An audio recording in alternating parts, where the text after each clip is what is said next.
Welcome back, everyone. I think I can speak for everyone when we talk about how proud we are of our parents, how we've learned so much from them.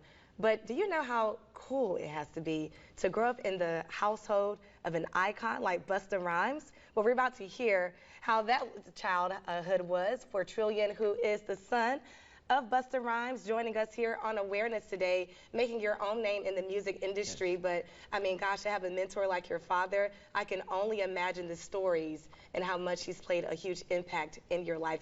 Tell us how your dad has been able to really help you navigate this lane for you. My dad has definitely always been a man of his word. My dad has always been a man of action. He doesn't really say too much. He let his actions do the talking.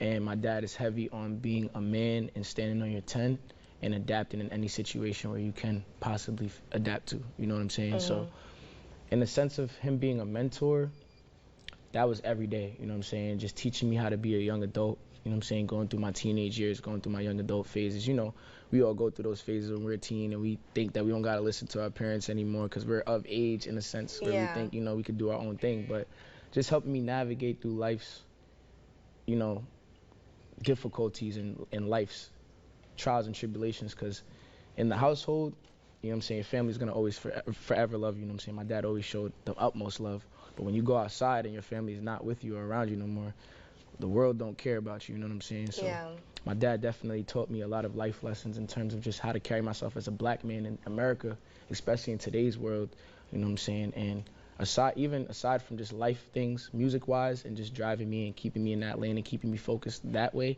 he definitely watched me, you know, develop my sound, develop myself as an artist, and develop myself as an individual, and help me create that lane for myself. Your dad's creativity, as you know, is out of this world. I'm a little older than you, and I grew up in that era of running to the TV, looking for a Busta Rhymes video, because at the time, especially in the 90s and the 2000s, you were not seeing anybody like that.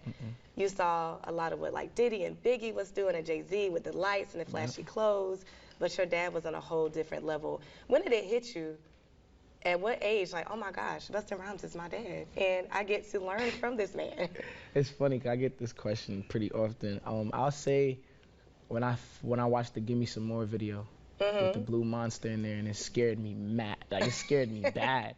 I was like, nah, who is this guy? And then I would hear my grandma call him Bus.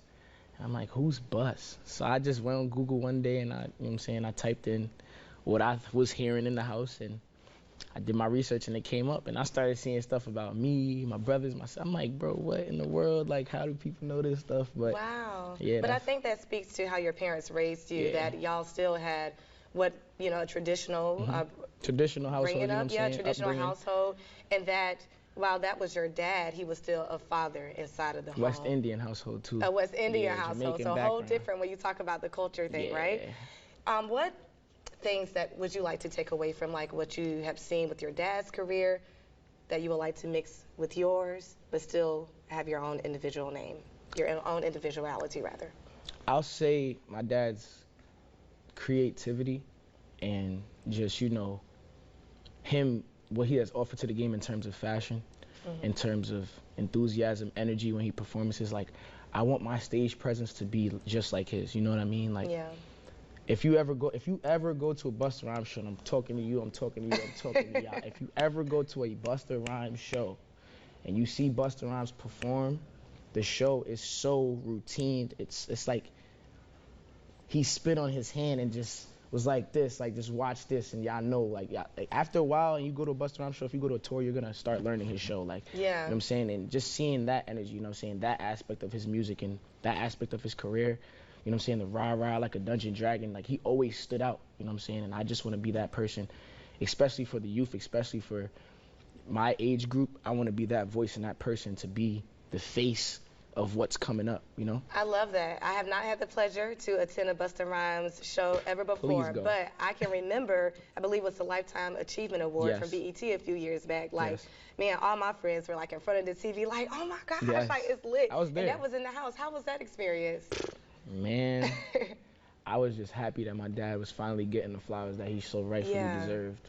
Point blank, period. That's good. That's good Point because blank, he has period. inspired not only a lot of male rappers but female rappers as Yes. well. Even when I think about Nicki Minaj and some of her creativity that we've seen over the years, you can still see some of the Busta Rhymes, Yep.